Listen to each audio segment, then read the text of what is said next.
Hello everyone, my name is Ranjan Kumar. Welcome back to my YouTube channel. हम लोग अभी class 11th का biomolecules chapter कर रहे हैं। हम लोगों ने अब तक कार्बोहाइड्रेट्स को देखा, कार्बोहाइड्रेट का क्लासिफिकेशन को देखा। हम लोगों ने देखा कि जो कार्बोहाइड्रेट्स है उसको 3 कैटेगरी में क्लासिफाई किया गया है, मोनोसैकेराइड्स, ऑलिगोसैकेराइड्स और पॉलीसैकेराइड्स। हम लोगों ने अपने लास्ट सेशन में ऑलिगोसैकेराइड्स तक कंप्लीट कर लिया था। आज के इस वीडियो सेशन में हम लोग पॉलीसैकेराइड्स को देखेंगे। देखिए, नाम से ही समझ में आता है पॉलीसैकेराइड्स। पॉली मतलब क्या होता है? मल्टीपल, या फिर हम लोग बोल सकते हैं बहुत सारा, है ना। मोर देन 10, मोर देन 10। और ये सैकेराइड्स मतलब क्या? शुगर। शुगर अगर 10 से ज्यादा शुगर सब यूनिट कंबाइन कर रहा है, मींस जुड़ रहा है 10 से ज्यादा शुगर सब यूनिट, तो हम उसको बोलेंगे पॉलीसैकेराइड्स। तो पॉलीसैकेराइड्स का डेफिनेशन क्या हो जाएगा? पॉलीसैकेराइड्स का डेफिनेशन हम लोग ऐसे लिख सकते हैं, more than 10 sugar sub units combines to form a polysaccharides. अब ये जो पॉलीसैकेराइड्स है इसको फर्दर 2 कैटेगरी में क्लासिफाई किया गया है। पहला जो कैटेगरी है उसको कहा जाता है होमोपॉलीसैकेराइड्स, होमोपॉलीसैकेराइड्स। और दूसरा जो कैटेगरी है उसको कहा जाता है हेटेरोपॉलीसैकेराइड्स। मींस पॉलीसैकेराइड्स को हम लोग 2 कैटेगरी में क्लासिफाई किए, पहला होमोपॉलीसैकेराइड्स और दूसरा हेटेरोपॉलीसैकेराइड्स। ठीक है। अब देखिए यहां पे ये जो होमोपॉलीसैकेराइड्स है इसका मतलब क्या है? तो देखिए, होमो मतलब होता है सिमिलर, ठीक है। होमो मतलब होता है सिमिलर। अगर मान लीजिए पॉलीसैकेराइड्स में अगर हम लोग सेम शुगर है, ठीक है, सेम शुगर मतलब सिमिलर शुगर, लाइक हम लोग होमोपॉलीसैकेराइड्स में क्या लिख सकते हैं ना, सिमिलर सब sugar sub units, similar sugar sub units combines to form होमोपॉलीसैकेराइड्स। मतलब जितना भी शुगर है ना सब बिल्कुल एक जैसा है। अगर ग्लूकोज का बात करेंगे तो glucose glucose glucose glucose glucose glucose, इसी तरह से एक लॉन्ग चेन बन जाएगा होमोपॉलीसैकेराइड्स का। और हेटेरोपॉलीसैकेराइड्स में क्या होगा ना, हेटेरो मतलब होता है डिफरेंट, ठीक है, हेटेरो मतलब होता है डिफरेंट। मींस यहां पे क्या हो रहा है, different sugar sub units combine, different sugar sub units combines to form a heteropolysaccharides। ठीक है, होप आपको होमोपॉलीसैकेराइड्स और हेटेरोपॉलीसैकेराइड्स का मीनिंग समझ आ रहा है। होमो मतलब same sugar units combine and hetero different sugar units combine to form a polysaccharides. ठीक है। अब देखिए इसके बाद ये जो होमोपॉलीसैकेराइड्स है इसको फर्दर 2 कैटेगरी में हम लोग क्लासिफाई करते हैं। पहला जो कैटेगरी है होमोपॉलीसैकेराइड्स फर्दर 2 कैटेगरी में क्लासिफाई किया गया है on the basis of their functions. जैसे पहला जो कैटेगरी है उसको कहा जाता है स्टोरेज होमोपॉलीसैकेराइड्स, स्टोरेज होमोपॉलीसैकेराइड्स, ठीक है।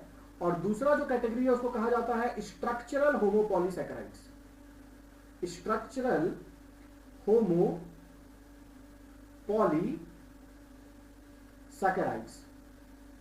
अगर हम लोग बात करें कि ये स्टोरेज होमोपॉलीसैकेराइड्स के अंदर कौन आएगा, स्टोरेज होमोपॉलीसैकेराइड्स के अंदर कौन आएगा, तो स्टोरेज होमोपॉलीसैकेराइड्स के अंदर 3 चीज आता है। पहला है ग्लाइकोजेन, दूसरा है स्टार्च,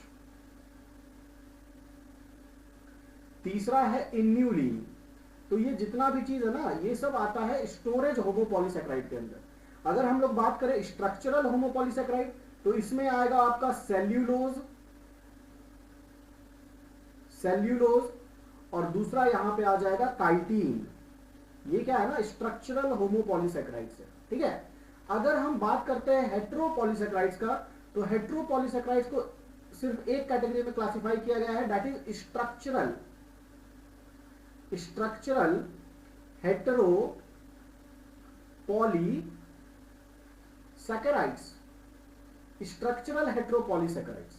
इसके अंदर कौन आ जाएगा, तो इसके अंदर आता है स्ट्रक्चरल हेटेरोपॉलीसैकेराइड्स के अंदर हायालुरोनिक एसिड,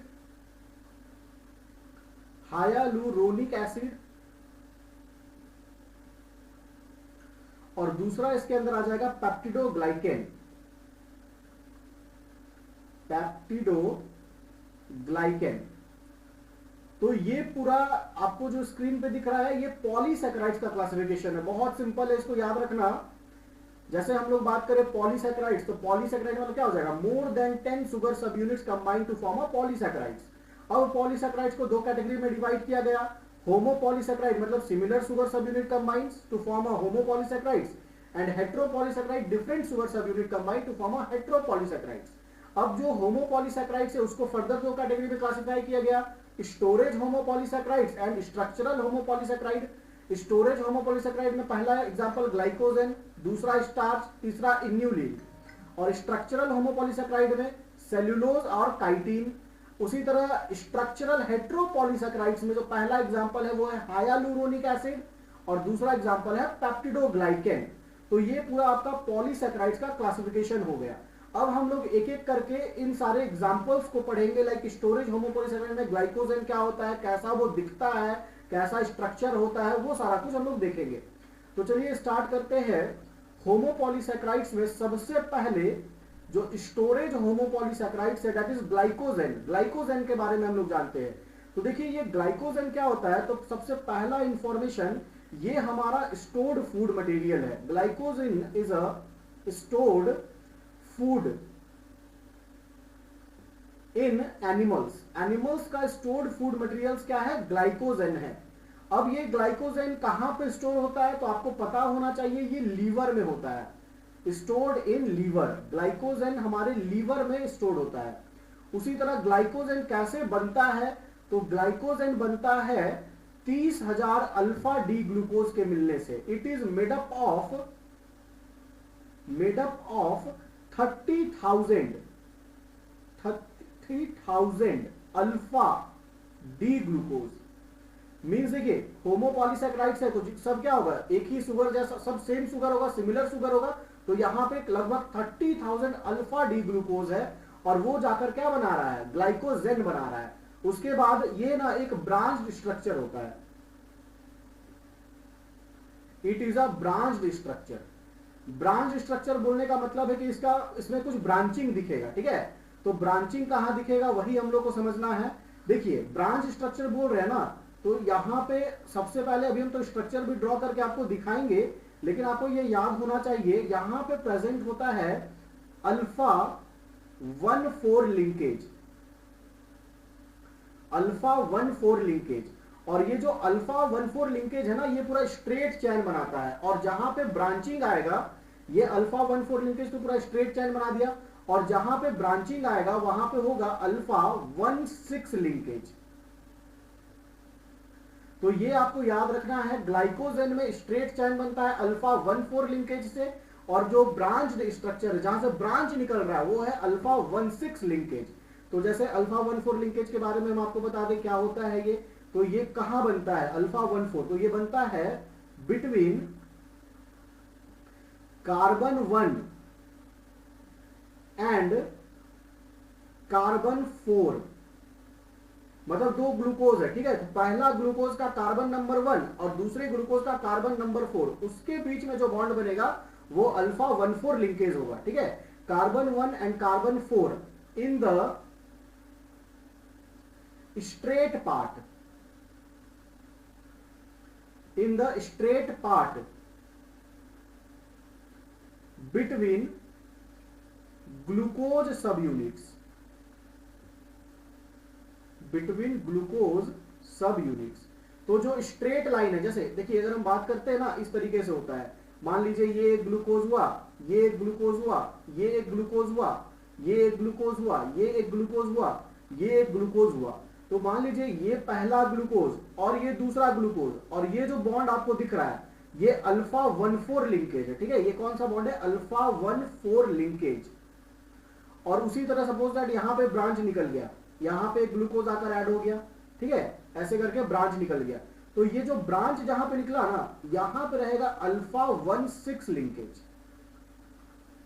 और ये होमोपॉलीसैकेराइड है, तो यहां पे जितना भी चीज है ना सब ग्लूकोज है, ये भी ग्लूकोज है, ये भी ग्लूकोज है, ये भी ग्लूकोज है, ये भी ग्लूकोज है। और हम लोग अभी पढ़े ना ग्लूकोज ग्लूकोज के बीच कौन सा बॉन्ड होता है, ग्लाइकोसिडिक बॉन्ड होता है। तो ये alpha 1,4 glycosidic linkage straight line में, और ब्रांच में अल्फा और ब्रांच में अल्फा 1,6 ग्लाइकोसिडिक लिंकेज। तो इस तरीके से होता है। तो उसी तरह अल्फा 1,6 लिंकेज कहां पे होगा, तो ये होगा between carbon 1 of 1 glucose and carbon 6 at branching point, at branching point between glucose sub units, between glucose sub units. तो यहां पे आपको ग्लाइकोजन के स्ट्रक्चर के बारे में यही याद रखना है, straight line alpha 1,4 glycosidic linkage, branch जहां निकल रहा है alpha 1,6, straight line alpha 1,4 glycosidic linkage, branch जहां से निकल रहा है अल्फा 1,6 ग्लाइकोसिडिक लिंकेज। अब देखिए हम लोग प्रॉपर इसका स्ट्रक्चर को ड्रॉ करते हैं, किसका, ग्लाइकोजेन का। तो ग्लाइकोजेन का स्ट्रक्चर को जब आप ड्रॉ करेंगे तो बिल्कुल देखिए, अभी जैसे मैंने आपको बताया कि मान लीजिए कि ये एक ग्लूकोज हो गया, ठीक है, ये दूसरा ग्लूकोज हो गया, ये तीसरा ग्लूकोज हो गया, ये चौथा ग्लूकोज हो गया, ये पांचवा ग्लूकोज हो गया, और बीच बीच में सपोज दैट हम यहाँ पे आपको ब्रांचिंग दिखा दे रहे हैं। देखिए यहाँ पे एक ब्रांच निकल गया, इधर ये हो गया, ठीक है, यहाँ पे एक ग्लूकोज, यहाँ पे एक ग्लूकोज, यहाँ पे एक ग्लूकोज, और यहाँ पे एक ग्लूकोज, यहाँ पे भी हम एक ब्रांचिंग दिखा सकते हैं, इधर से इधर ब्रांच निकल गया, ठीक है। तो आप देखेंगे ना कि ये जो ग्लूकोज है, मतलब ये पूरा जो चैन बना, ये बना स्ट्रेट लाइन और इधर बना ब्रांच। अब यहां पे ये जो मेरा लेफ्ट एंड है, ठीक है, तो आपको बता दें ग्लाइकोजेन का जो लेफ्ट एंड है इसको कहा जाता है non reducing and. Left and को, ग्लाइकोजेन के लेफ्ट एंड को कहा जाएगा नॉन रिड्यूसिंग एंड। और जो राइट एंड है, ठीक है, ये जो राइट एंड है, ये जो राइट एंड है इसको कहा जाएगा, ये जो राइट एंड है इसको कहा जाएगा रिड्यूसिंग एंड। क्यों कहा जाता है हम लोग आगे अभी पढ़ेंगे। Right and is called reducing and and left and is called non reducing and. और यहां पे ये जो बॉन्ड आपको दिख रहा है ना स्ट्रेट लाइन में, ये जो बॉन्ड दिख रहा है स्ट्रेट लाइन में, इस बॉन्ड का क्या नाम है, तो अभी आपको बताएं, इस बॉन्ड को हम लोग क्या बोलते हैं, अल्फा 1,4, अल्फा 1,4, ठीक है, ग्लाइकोसिडिक लिंकेज। ये कौन है, अल्फा 1,4 ग्लाइकोसिडिक लिंकेज। और जहां पर ये ब्रांच निकला है ये क्या है, ये है अल्फा 1,6 ग्लाइकोसिडिक लिंकेज, ठीक है। तो इसी को हम प्रॉपर एक स्ट्रक्चर ड्रॉ करके दिखाते हैं। सपोज दैट हम ना ये वाला स्ट्रक्चर अभी ड्रॉ कर रहे हैं, ठीक है। कौन सा स्ट्रक्चर ड्रॉ कर रहे हैं, इतना दूर आपको ड्रॉ करके दिखाते हैं, समझिएगा इसको कैसे हम ड्रॉ कर रहे हैं, ठीक है। तो हम आप लोग को लास्ट वीडियो में ग्लूकोज का रिंग स्ट्रक्चर बनाने सीखे थे, तो वही हम लोग सबसे पहले एक रिंग स्ट्रक्चर को बनाते हैं। ग्लूकोज कुछ इस तरीके से बनेगा,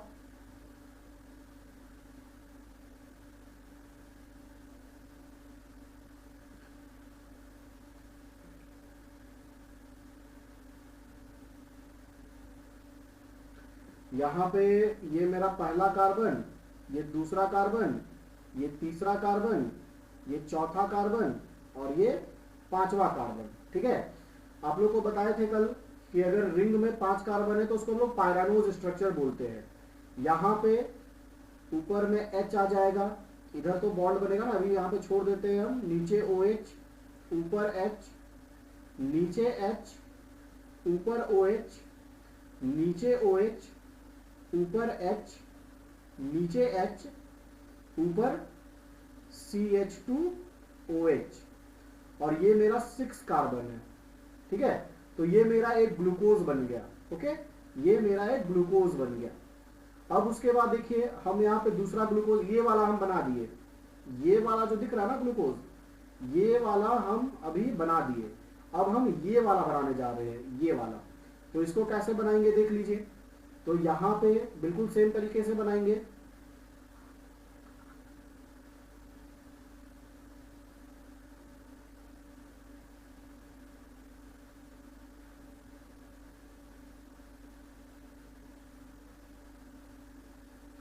ये मेरा पहला कार्बन, ये दूसरा कार्बन, ये तीसरा कार्बन, ये चौथा कार्बन, ये पांचवा कार्बन और छठा कार्बन ऊपर आएगा, ठीक है। और बिल्कुल ऐसे ही कर देंगे। ऊपर H, नीचे OH, नीचे OH, ऊपर H, नीचे H, ऊपर OH। यहां पे क्या हो जाएगा, यहां पे तो अभी बॉन्ड बनाएंगे ना, ऊपर में H, H, CH2OH। तो यहां पे आपको पता था ना, वाटर रिमूव हो जाता है और यहां पे बॉन्ड बन जाता है, ऐसे इस तरीके से, ठीक है। और ये जो बॉन्ड दिख रहा है आपको अभी स्क्रीन में देखकर समझ आ रहा होगा कि यहां पे देखिए, पहला ग्लूकोज का फर्स्ट कार्बन और दूसरा ग्लूकोज का फोर्थ कार्बन, उसी के बीच बॉन्ड बन रहा है। तो यही जो मेरा बॉन्ड बना ना, इसको हम लोग को बोलेंगे अल्फा 1,4, ठीक है, इसी को हम लोग बोलेंगे अल्फा 1,4, और ये स्ट्रेट लाइन में बन रहा है। उसी तरह अब देखिए, मेरा ये तो बन गया, ये भी बन गया, अब हम ब्रांच बना के दिखा रहे हैं। तो ब्रांच हम लोग कैसे बनाएंगे, बिल्कुल इसी तरीके से, यहां पे एक ग्लूकोज बना देंगे, सेम तरीके से देखिए,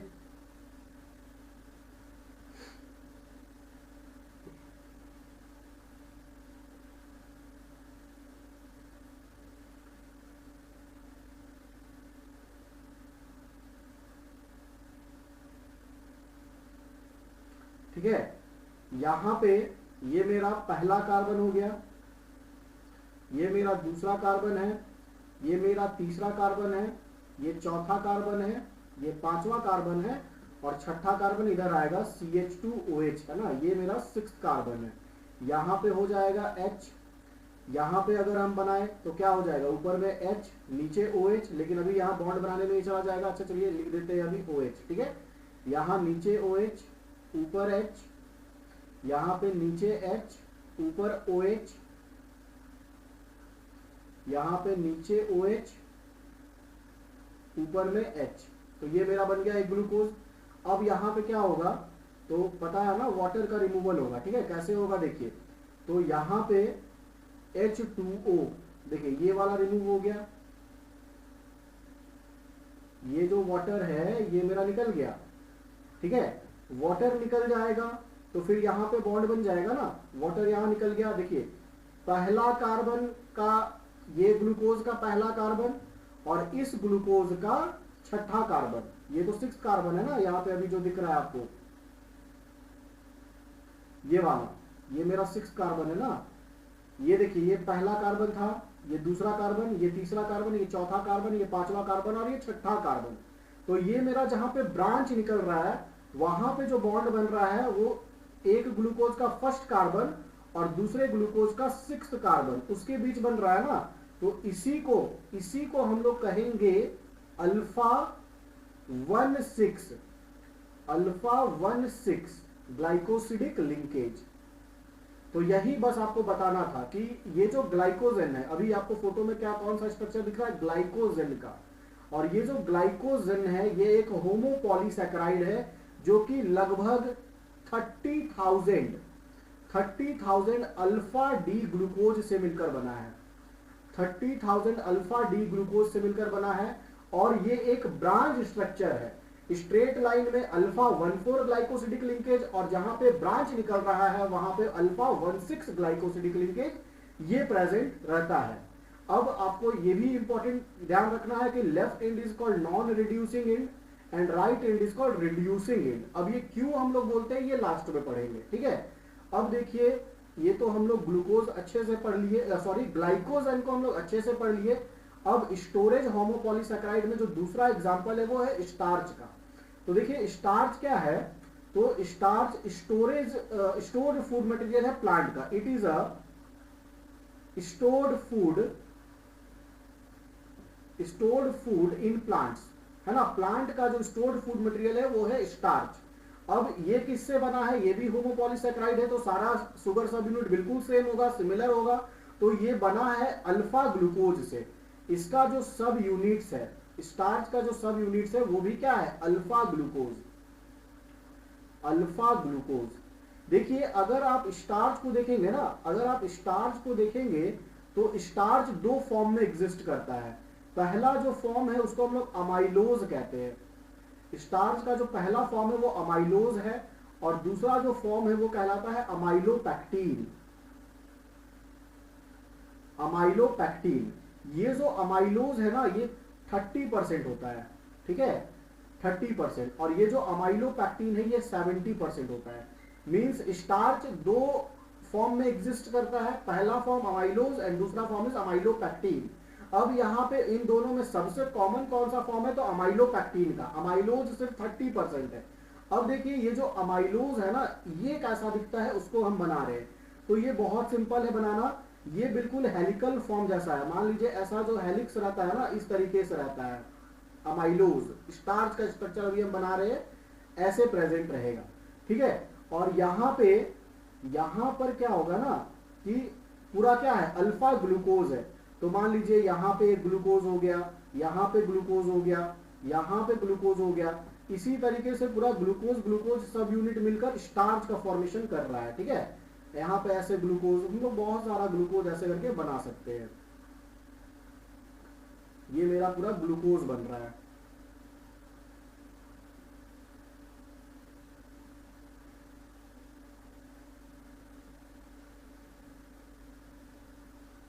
तो ये मेरा पूरा ग्लूकोज बन गया। अब देखिए ये बहुत सारा ग्लूकोज हेलिकल फॉर्म में है, तो ये क्या बन जाएगा, स्टार्च बन जाएगा, ठीक है। तो इस तरीके से मेरा जो स्टार्च है वो रहता है। स्टार्च का जो अमाइलोज फॉर्म है वो इस तरीके से रहता है। अब आपको एक चीज बता दे कि जो स्टार्च है ना, अगर हम उसमें आयोडीन टेस्ट करेंगे तो वो पॉजिटिव रिजल्ट देता है, ब्लू ब्लैक कलर। आयोडीन जैसे हम लोग क्या बोलते हैं ना, हम लोग मान लीजिए कि लीफ का टेस्टिंग करते हैं कि उसमें स्टार्च प्रेजेंट है कि नहीं, तो उसके लिए हम आयोडीन टेस्ट करते हैं। तो आयोडीन टेस्ट करेंगे ना, तो लीफ में अगर स्टार्च प्रेजेंट होगा तो वो ब्लू ब्लैक कलर दे देगा। तो एक्चुअली में वो क्यों देता है ब्लू ब्लैक कलर, तो उसका रीजन हम यहाँ पे लिखने जा रहे हैं, ठीक है। देखिए क्या होता है, स्टार्च के लिए जब भी हम आयोडीन टेस्ट करते हैं, starch upon iodine test, starch upon iodine test gives a positive result,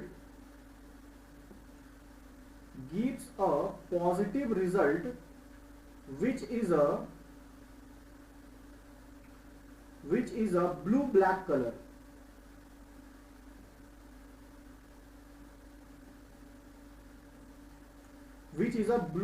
color. तो ये आयोडीन टेस्ट में स्टार्च के लिए, मतलब स्टार्च का प्रेजेंस को जानने के लिए कि स्टार्च है कि नहीं, ठीक है, उसके लिए हम आयोडीन टेस्ट करते हैं। तो ये ब्लू ब्लैक कलर देता है। क्यों देता है, तो एक्चुअल में क्या होता है ना कि जो आयोडीन है, ठीक है, जो आयोडीन है वो इसी स्टार्च के हेलिक्स में फंस जाता है जाके। जैसे मान लीजिए यहाँ पे एक आयोडीन फंस गया, ठीक है, यहाँ पे आयोडीन फंस गया, यहाँ पे आयोडीन फंस गया, यहां पे आयोडीन फंस गया। तो ऐसे आयोडीन क्या होता है ना कि इसके हेलिक्स में जाकर फंस जाता है, आयोडीन इसके हेलिक्स में जाकर फंस जाता है, तो ब्लू ब्लैक कलर दे देगा। तो हमको पता चल जाएगा कि स्टार्च प्रेजेंट है। मतलब स्टार्च का प्रेजेंस को जानने के लिए हम लोग आयोडीन टेस्ट करते हैं। तो क्यों होता है blue black colour, as the iodine gets trapped in its helix में जो आयोडीन है ना वो फंस जाता है, तो वो ब्लू ब्लैक कलर दे देगा और हमको पता चल जाएगा कि यहाँ पे स्टार्च प्रेजेंट है। तो ये मेन चीज है यहाँ पे। अब देखिए एक चीज और इंफॉर्मेशन ऐड कर लीजिए, जो अमाइलोज है ये सॉल्यूबल फॉर्म है, ये सॉल्यूबल फॉर्म है, मींस ये वाटर में सॉल्यूबल है। और जो अमाइलोपैक्टिन है ये इनसॉल्यूबल फॉर्म है। ये एक इंफॉर्मेशन नीट के लिए इंपॉर्टेंट है। तो इतना स्टार्च में हम लोग पढ़ लेते हैं तो ये इनफ है हमारे नीट एग्जाम के लिए, ठीक है। अब देखिए आगे तीसरा स्टोरेज होमोपॉलीसैकेराइड इन्यूलिन। तो इन्यूलिन के बारे में आपको इतना ही जानना है कि ये जो इन्यूलिन है ये एक स्टोरेज होमोपॉलीसैकेराइड्स है, स्टोरेज होमोपॉलीसैकेराइड्स है।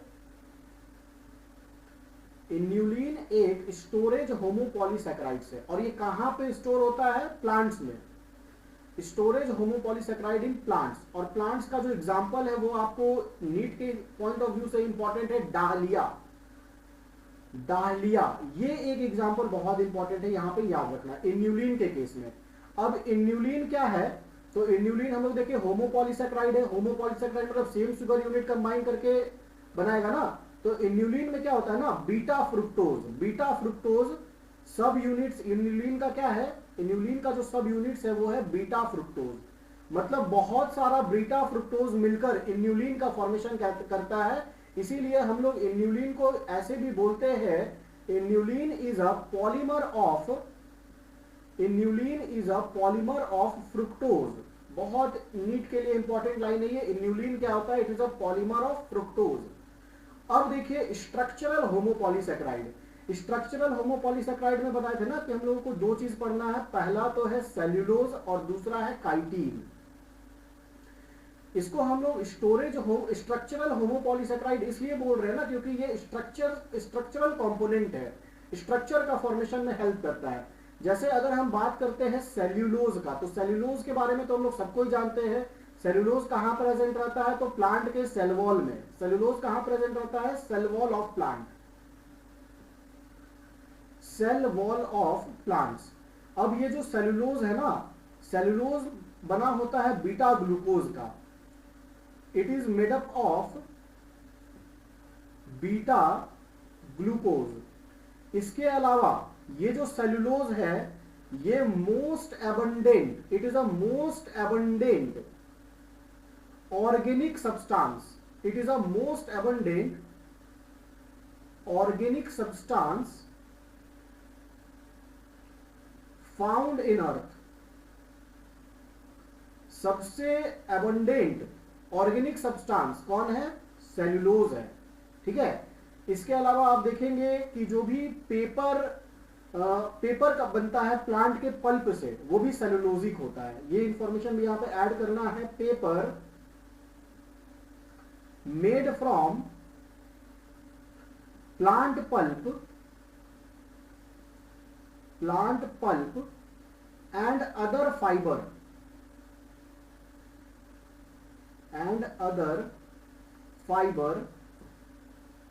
is cellulosic। तो सेल्यूलोज के बारे में इतना जानना है।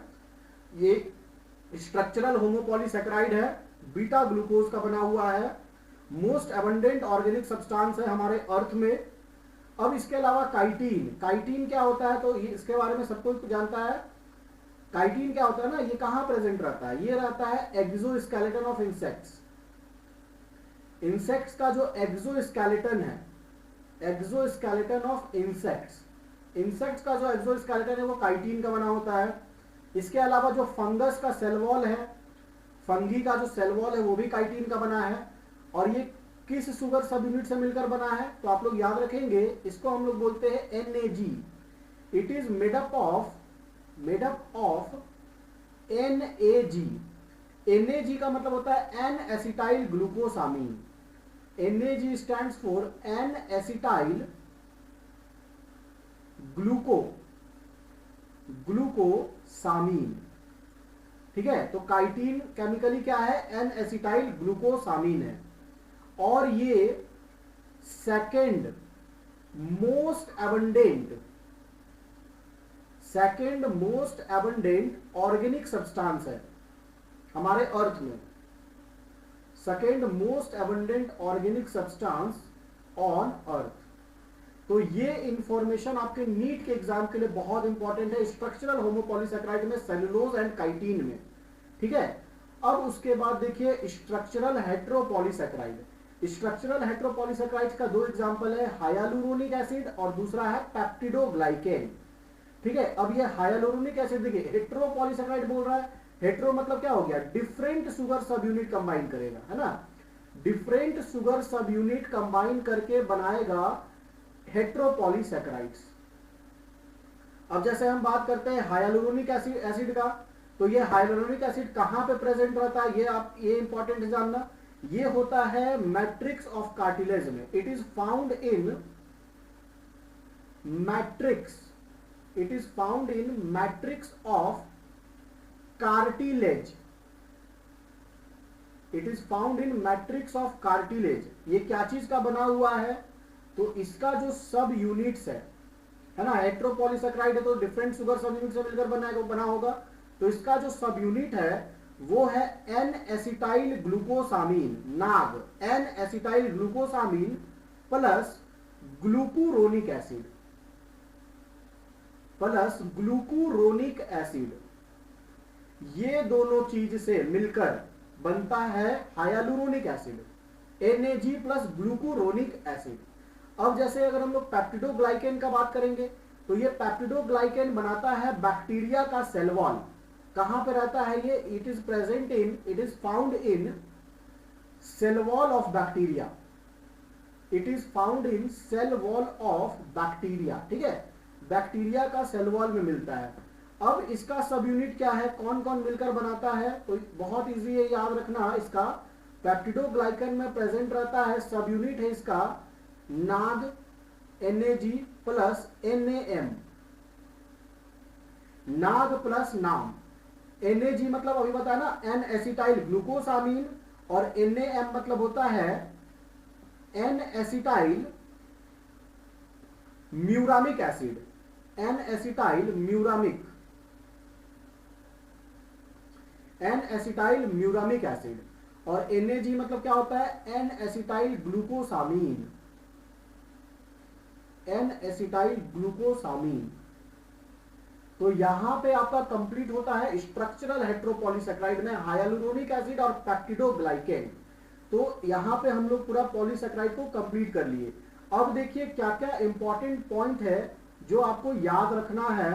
तो पहला बेनेडिक्ट और फेलिंग टेस्ट है ना, ये टेस्ट है बेनेडिक्ट एंड फेलिंग टेस्ट। इसको परफॉर्म किया जाता है ये जानने के लिए कि कौन सा शुगर रिड्यूसिंग है, ठीक है। Benedict and Fehling test is performed to understand which sugars are reducing. अब ये रिड्यूसिंग मतलब क्या हो रहा है? तो देखिए second line, the ability to reduce Cu2+, है ना, the ability to reduce Cu2+ copper ion in this test by a sugar makes it a reducing sugar. जितना भी मोनोसैकेराइड्स होता है, माल्टोज का अगर हम लोग बात करें, अगर हम लोग लैक्टोज का बात करें, वैसे तो ये दोनों डाइसैकेराइड है, glucose plus glucose maltose, glucose plus galactose lactose, और right end of glycogen is reducing. All monosaccharides are reducing sugars, maltose, lactose and right end of glycogen is reducing sugar। अब देखिए सुक्रोज, सुक्रोज क्या है? एक non reducing sugar है। Sucrose क्या है? एक नॉन रिड्यूसिंग शुगर है। सुक्रोज जो कि एक डाइसैकेराइड है, ग्लूकोज प्लस फ्रुक्टोज के मिलने से बनता है, लेकिन वो क्या है? नॉन रिड्यूसिंग शुगर है। अब देखिए कुछ modified sugar like glucosamine, N acetyl galactosamine which are more complex polysaccharides also exist in nature। Means जो कॉम्प्लेक्स पॉलीसैकेराइड्स है वो भी नेचर में प्रेजेंट है, एग्जिस्ट करता है। तो ये जो आप अभी देखे ये पूरा आपका कार्बोहाइड्रेट्स के अंदर था। हम लोग पूरा कार्बोहाइड्रेट्स को पढ़ चुके हैं यहां तक। अब हम लोग अपने आने वाले अपकमिंग वीडियो में अमीनो एसिड को देखेंगे, फिर प्रोटीन्स को देखेंगे, ठीक है। होप आपको सारा कार्बोहाइड्रेट समझ आया है। वीडियो को लाइक करिए, चैनल